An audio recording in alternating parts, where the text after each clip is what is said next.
രാഹുൽ മാങ്കൂട്ടത്തിനെതിരായ പീഡന പരാതിയിൽ പരാതിക്കാരൻ്റെ മൊഴിയെടുക്കുന്നു. അഡ്വക്കേറ്റ് ഷിൻഡോയുടെ മൊഴിയെടുക്കുന്നത് തിരുവനന്തപുരത്തെ ക്രൈംബ്രാഞ്ച് ഓഫീസിലാണ്. ഇതിൻ്റെ വിവരങ്ങളുമായി നൃപൻ ചക്രവർത്തി ചേരുകയാണ്. നൃപൻ, ഈ വിഷയത്തിൽ ആദ്യം ഘട്ടത്തിൽ തന്നെ എറണാകുളത്ത് പരാതി നൽകിയ ആളാണ് അഡ്വക്കേറ്റ് ഷിൻഡോ. എന്തൊക്കെയാണ് ഇപ്പോൾ മൊഴിയെടുക്കുന്നതുമായി ബന്ധപ്പെട്ട് നൽകാനാകുന്ന വിവരങ്ങൾ?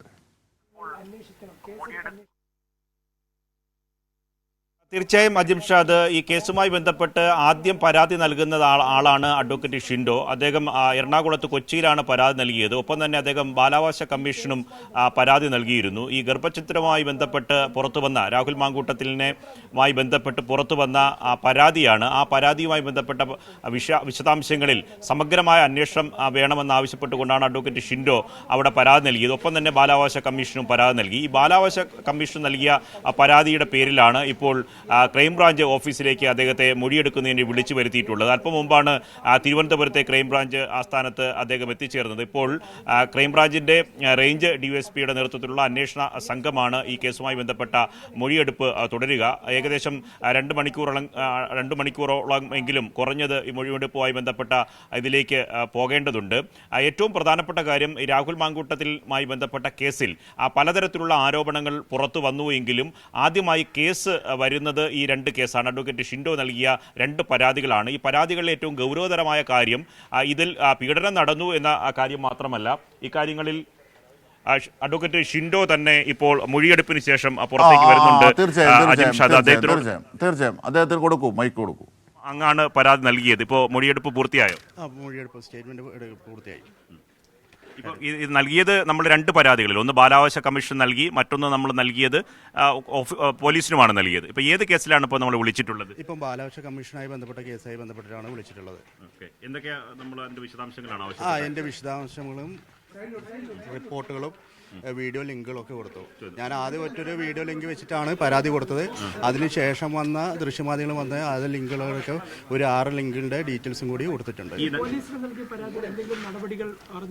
ഇല്ല, അതും ഇതായി ബന്ധപ്പെട്ടൊരു അന്വേഷണം അവർ ഇൻവെസ്റ്റിഗേറ്റ് ചെയ്യണം. ഞാൻ തേർഡ് പാർട്ടി ആണല്ലോ, അവർ ഇൻവെസ്റ്റിഗേറ്റ് അതേ ബന്ധപ്പെട്ട് വന്നോളൂ. എനിക്ക് തോന്നുന്നു ഇവിടെ ഇപ്പോൾ ഒരു FIR ഇടുമ്പോൾ എല്ലാം കൂടി ഒരുമിച്ച് വരുള്ളൂ. പുറത്തു വന്ന നിരവധി ഓഡിയോ ഒക്കെ വന്നല്ലോ. അപ്പൊ ആ ഓഡിയോ അടക്കം വരുന്ന മാധ്യമങ്ങൾ റിപ്പോർട്ട് ചെയ്ത വിശദാംശങ്ങളാണോ? ഏതൊക്കെ രേഖകളാണ്, അങ്ങയുടെ ലഭ്യമായ രേഖകളാണ് നൽകിയത്? ഞാൻ 21-ാം തീയതിയാണ് പരാതി കൊടുത്തത്. അത് വന്നത് ദൃശ്യമാധ്യമത്തിൽ വന്നൊരു ഓഡിയോ സംഭാഷണം. അതിനുശേഷം അത് സ്ഥിരീകരിക്കുന്ന രീതിയിലാണ് അത് വ്യക്തമായിട്ട് ആ ഒരു ഗർഭചിത്രം നടത്തിയെന്ന രീതിയിൽ വന്ന് അതിനുശേഷം വന്ന് എല്ലാ ദൃശ്യമാധ്യമങ്ങളും വന്ന ലിങ്കുകൾ കാര്യങ്ങളുമായി ഒരു 5-6 കൂടി കൊടുത്തിട്ടുണ്ട്. ഇന്നലെ കൂടി ഒരു ദൃശ്യമാധ്യമത്തിലൊരു അവതാരക പറഞ്ഞ ആ ഒരു സ്റ്റേറ്റ്മെന്റ് അടക്കം പറഞ്ഞിട്ടുണ്ട്. കഴിഞ്ഞ ദിവസത്തെ ഫേസ്ബുക്ക് പോസ്റ്റ് അടക്കം ഈ പ്രാഥമികമായിട്ട് മൊഴിയെടുപ്പാണ് പൂർത്തിയായത്. പ്രാഥമികമായിട്ട് ഇനി വിളിക്കുന്നു നോക്കാം. വിളിപ്പിച്ചതാണ്, ഇതായി ബന്ധപ്പെട്ട് വിളിപ്പിച്ചതാണ്. കമ്മീഷനായി ബന്ധപ്പെട്ട പരാതിയുണ്ട്, അതിന് മേലിൽ നടപടി തുടങ്ങി അതിന്റെ ഭാഗമായിട്ടുള്ള സ്റ്റേറ്റ്മെന്റ് എടുക്കാൻ വേണ്ടി വിളിപ്പിച്ചതാണ്. അത് പൂർത്തിയായി. ഇനി കൂടുതൽ തെളിവുകൾ നൽകാനുണ്ടെങ്കിൽ അതുണ്ട്. കൂടുതൽ തെളിവുകളുണ്ടെങ്കിൽ അത് എങ്ങനെയാലും ഇപ്പം 21-ന് ശേഷം ഉള്ള സാഹചര്യമല്ലല്ലോ ഇപ്പം അന്തരീക്ഷത്തിലുള്ളത്. അത് എന്താ പറയുക, ഈ ഒരു ഓഡിയോ ഫേക്കാണെന്ന് പറഞ്ഞ സ്ഥലത്ത് നിന്ന് ഇങ്ങനൊരു ആളുണ്ട്, അവർ അശാസ്ത്രീയമായൊരു ഗർഭചിത്രം നടത്തിയെന്ന സ്റ്റേറ്റ്മെന്റ് വരെ ഇന്നലെ എത്തി. അപ്പോൾ അതുമായി ബന്ധപ്പെട്ട് ഇനിയും വീഡിയോസ് വരാൻ ചാൻസ് ഉണ്ട്. എനിക്കൊന്ന് ഒരു ദൃശ്യമാധ്യമം പറഞ്ഞിട്ടുണ്ട് അവരുടെ അടുത്ത് ഇതിൽ കൂടുതൽ വീഡിയോസും കാര്യങ്ങളൊക്കെ ഉണ്ട്. പക്ഷേ ആ ഇരയാക്കപ്പെട്ട ആ കൊച്ചു സമ്മതിച്ചാൽ മാത്രമേ അത് ഏറെയുള്ളൂ. അത് കാര്യമാണ്. ആ ഒരു ഇരയാക്കപ്പെട്ട കൊച്ചിൻ്റെ ഐഡൻറ്റിറ്റി പുറത്ത് വന്നു കഴിഞ്ഞാൽ ഇപ്പോൾ സമൂഹമാധ്യമത്തിൽ എന്താ നടക്കുന്നത്? വെർബൽ റേപ്പിംഗ് ആണ് നടന്നുകൊണ്ടിരിക്കുന്നത്, സൈബർ ബുള്ളിങ്.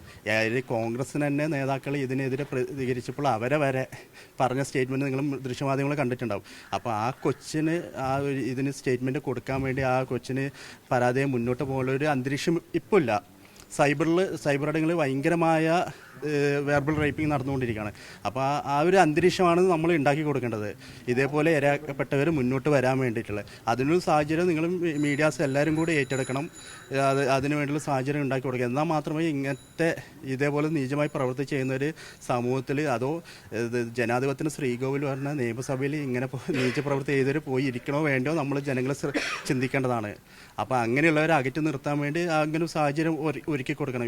ഈ സ്ത്രീക്ക് മുന്നോട്ട് പറഞ്ഞ ഈ സ്ത്രീ മാത്രമല്ല കുറേ പരാതികൾ വന്നു. ഒരു പരാതിയിൽ തുടങ്ങിയിട്ട് ഇപ്പോൾ 4-5 പേരോളം ഉണ്ട്. അത് വന്നവർ, അവർ പരാതിയായിട്ട് മുന്നോട്ട് വന്നവർ, അവർ ദൃശ്യമാധ്യമങ്ങളായിട്ട് സംസാരിച്ചവർക്ക് ഏറ്റ അതിക്രമങ്ങൾ നിങ്ങൾ കണ്ടിട്ടുണ്ടാവും. അവരെ ഫേസ്ബുക്ക് പേജ് എനിക്ക് തോന്നുന്നു ഇന്നലെ റിപ്പോർട്ട് ചെയ്ത അവതാരകരുടെ പേജ് ഞാൻ നോക്കിയിട്ടില്ല. ഇന്ന് അതിൻ്റെ താഴെ കമൻറ്റുകളായിരിക്കും.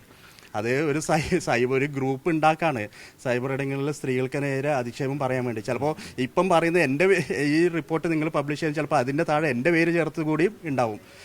ഒരു സംശയം, അതായത് ഇപ്പോൾ എല്ലാം പൊളിറ്റിക്കൽ ആണല്ലോ, ഒരു രാഷ്ട്രീയ നേതാവും കൂടിയാണ്.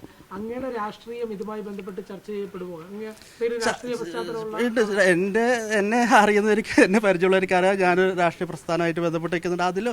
അതൊന്നല്ല ഇവിടെ പ്രസക്തം, ആ കാര്യങ്ങളൊന്നല്ല പ്രസക്തം. അഭിഭാഷകൻ എന്ന ഇതിൽ ഒരു നീചമായ പ്രവൃത്തി കണ്ടപ്പോൾ ഏതാനും നിമിഷങ്ങൾക്കുള്ളിലാണ് ഞാൻ പരാതി കൊടുത്തത്. അല്ലാണ്ട് ഇത് ആലോചിച്ചിട്ട് ഇങ്ങനെ രാഷ്ട്രീയ മുതലെടുപ്പ് നടത്തണമെന്ന രീതിയിലല്ല എൻ്റെ പരാതി വന്നത്. ആ ഒരു റിപ്പോർട്ട് ആ ഒരു ദൃശ്യമാധ്യമത്തിലൂടെ വന്നു. ഏതാനും മണിക്കൂറുകൾക്കുള്ളിൽ നിങ്ങൾ കണ്ടിട്ടുണ്ടോ നമ്മൾ പരാതി കൊടുത്തത് ആ സമയം കൊണ്ട്, ഏതാനും മണിക്കൂറുകൾക്കുള്ളിലൂടെ. അല്ലാണ്ട് ഇത് കരുതിക്കൂട്ടി ഇങ്ങനൊരു സുവർണാവസരം, പണ്ടത്തെ ആൾക്കാർ പറഞ്ഞു സുവർണാവസരം കിട്ടി, അങ്ങനെയൊന്നല്ല. ഇങ്ങനത്തെ ഒരു നീച പ്രവൃത്തി കണ്ടപ്പോൾ അഭിഭാഷകൻ എന്ന രീതിയിൽ ഞാൻ പരാതി കൊടുത്തു. അതിലെൻ്റെ രാഷ്ട്രീയം ഒരു തടസ്സമായിട്ട് നിൽക്കുന്നില്ല. രാഷ്ട്രീയമുണ്ട്, അത് എല്ലാവർക്കും ഉണ്ട്. ഇവിടെ ഇരിക്കുന്ന നിങ്ങളെ ഓരോരുത്തർക്കും ഉണ്ട്, അവരുടെ പൊളിറ്റിക്കൽ വ്യൂ ഉണ്ടാവും. അത് ഇതായിട്ട് മിക്സപ്പ് ചെയ്യേണ്ട ആവശ്യമൊന്നുമില്ല. അത് ഞാൻ മറച്ചു വെക്കുന്നില്ല. എൻ്റെ സോഷ്യൽ മീഡിയ ഏതെടുത്താലും എൻ്റെ പൊളിറ്റിക്കൽ ആംഗിൾ കൃത്യമായിട്ട് അറിയാം. എന്നെ പരിചയമുള്ളവർക്ക് എല്ലാവർക്കും അറിയുന്നതാണ് പൊളിറ്റിക്കൽ ആംഗിൾ. അത് തുറന്ന് പറഞ്ഞുകൊണ്ട് തന്നെയാണ് ഞാൻ ഇവിടെ നിൽക്കുന്നത്. ഷിൻഡോ പരാതിയിൽ ഉറച്ചു നിൽക്കും. കൂടുതൽ വിശദാംശങ്ങൾ തെളിവുകളുണ്ടെങ്കിൽ ഇനിയും കൈമാറും. അതേ ബന്ധപ്പെട്ട്. ഓക്കെ അല്ലേ? Thank you. രാഹുൽ മാങ്കൂട്ടത്തിനെതിരായ പീഡന പരാതിയിൽ പരാതിക്കാരനായ ഷിൻഡോയുടെ മൊഴിയെടുത്തു. അതിനുശേഷം മാധ്യമങ്ങളോട് സംസാരിക്കുകയായിരുന്നു ഷിൻഡോ. ഇത്തരത്തിൽ വലിയ സ്ത്രീ പീഡകനായ ഒരാൾ എങ്ങനെ നിയമസഭയിൽ ചെന്നിരിക്കുന്നു അതിനുള്ള അവസരം ഒരുക്കരുത് എന്ന് തന്നെയാണ് ഇപ്പോൾ ഷിൻഡോ മാധ്യമങ്ങളോട് പറഞ്ഞത്.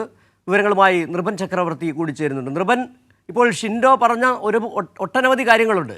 അതിലേറ്റവും പ്രധാനം ഒരുപക്ഷെ ഇന്ന് തന്നെ മുരളീധരൻ അടക്കം നിയമസഭയിൽ രാഹുൽ മാങ്കൂട്ടത്തിൽ പങ്കെടുക്കുന്ന അടക്കമുള്ള കാര്യങ്ങൾ വിശദീകരിക്കുകയുണ്ടായി. ഇതിൻ്റെ കൂടി പശ്ചാത്തലത്തിൽ വേണം ഷിൻഡോ പറഞ്ഞത് കൂടി ഇപ്പോൾ വായിച്ചെടുക്കാൻ. ഇങ്ങനെയുള്ള ഒരാൾ നിയമസഭയിൽ ചെന്നിരിക്കേണ്ടതുണ്ടോ? എന്തൊക്കെയാണ് ഷിൻഡോ പറഞ്ഞത്? ഷിൻഡോയുടെ മൊഴിയെടുപ്പ് പൂർത്തിയായോ?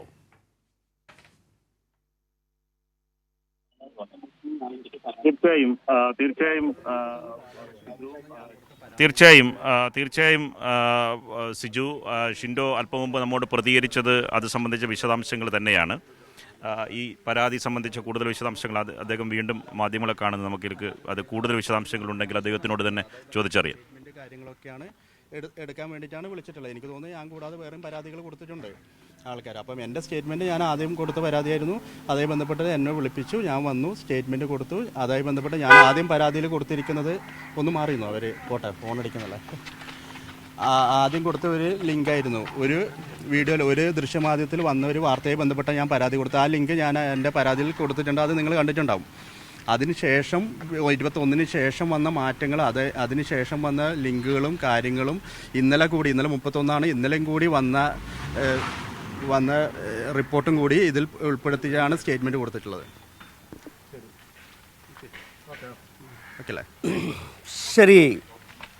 ഷിൻഡോയാണ് മാധ്യമങ്ങളെ കണ്ടത്. പരാതിക്കാരനായ ഷിൻഡോ രാഹുൽ മാങ്കൂട്ടത്തിൽ ഗർഭചിത്രത്തിന് നിർബന്ധിച്ചു എന്നടക്കമുള്ള പരാതികൾ, അതുമായി ബന്ധപ്പെട്ട് പരാതി നൽകിയ ഷിൻഡോയാണ് ക്രൈംബ്രാഞ്ചിന് മൊഴി നൽകിയ. നിരവധി പേർ, മറ്റു പലരും മൊഴി കൊടുത്തിട്ടുണ്ട്, മൊഴി കൊടുക്കാനുണ്ട് എന്നുകൂടിയാണ് ഷിൻഡോ പറഞ്ഞത്.